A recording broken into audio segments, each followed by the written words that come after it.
the exemption for limited partners from the self-employment tax. It goes all the way back to the days of the Depression, when the Social Security system first came into existence, part of a general plan to stimulate the economy through the infusion of fresh capital. In 1936, it was 7 years after the crash, and perpetual unemployment looked very much like reality. Masses of workers had been unemployed for years in Britain, in America, and in the rest of the Western democracies. Keynes was concerned that the market economies would not pull themselves out of the Depression. Seems like a rather odd connection. Professor Sisk from Chicago, the Depression, FDR, Maynard Keynes, and limited liability company taxation. Where we're going to draw the connection. In short, Keynes would say that capitalism must be helped or it is doomed. Keynes not only saw a problem, he recommended a solution. Keynes proposes increased government spending to stimulate directly the depressed economy. His message was that government spending is necessary to eradicate unemployment. Any type of spending will do.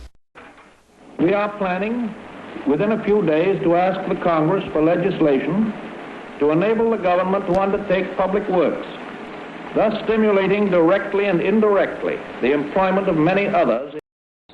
This was an offshoot of the new Keynesian economic theory that governments could stimulate economies to full production by spending borrowed money in massive works projects during these cyclical periods of recession.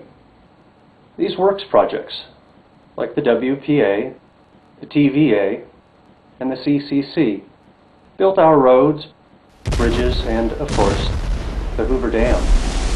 The Social Security system assisted this economic plan to stimulate the economy by infusing fresh capital into the United States economy. So the United States workforce was encouraged to sign up, apply, receive their Social Security card, and receive their Social Security benefits. Who were eligible, you might ask? Everybody working for salaries or wages. Included in this group turning in their Social Security applications for acceptance into the Social Security system were people that were merely limited partners in limited partnerships. These people were, essentially, merely investors in a large investment organization that could hardly be said to be receiving a salary or wage. To maintain the balance of the Social Security Fund, Congress enacted legislation in 1937 to exempt these people.